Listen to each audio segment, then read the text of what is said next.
থাইল্যান্ডের উত্তরাঞ্চলের প্রাচীন শহর চিয়াংমাই বছরের এক সময় যেন রূপ নেয় আলোয় ভরা এক জাদুর রাজ্যে। নভেম্বর মাসের পূর্ণিমার রাতে এখানে অনুষ্ঠিত হয় বিখ্যাত ল্যান্টার্ন ফেস্টিভ্যাল, যেটি স্থানীয়ভাবে পরিচিত ই পেং নামে।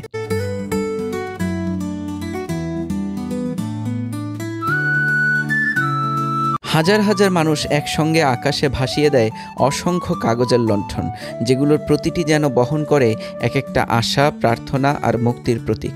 এই লণ্ঠনগুলো যখন একসাথে উড়ে যায়, আকাশটা তখন ঝলমলিয়ে ওঠে নক্ষত্রের মতো আলোয়। এই উৎসবটি মূলত ল্যান্না সংস্কৃতির অংশ এবং একই সময়েই পালিত হয় আরেকটি উৎসব, লয় ক্রাথং।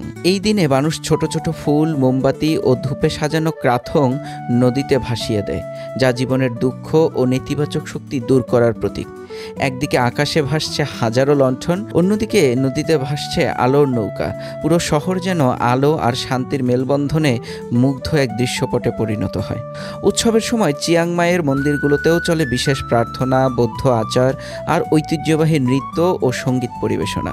পুরনো শহরের রাস্তা, মন্দির আর ঘরবাড়ি রঙিন লণ্ঠনে সজ্জিত হয়। যেখানেই তাকানো যায় শুধু আলো আর হাসি মুখের মানুষ। তবে এই উৎসবে অতিরিক্ত ভিড়, পরিবেশগত ঝুঁকি এবং নিরাপত্তা সমস্যার কারণে এখন কিছু এলাকায় খোলা আকাশের লণ্ঠন উড়ানো সীমিত করা হয়েছে। পরিশেষে এই আলোকময় রাত হতে পারে জীবনের এক অবিস্মরণীয় অভিজ্ঞতা, যেখানে মানুষ, প্রকৃতি আর প্রার্থনা একসাথে মিলেমিশে তৈরি করে এক অনন্য সৌন্দর্য। দর্শক, এ ধরনের বিনোদনমূলক এবং তথ্যমূলক ভিডিও পেতে আমাদের চ্যানেলটি সাবস্ক্রাইব করে রাখুন।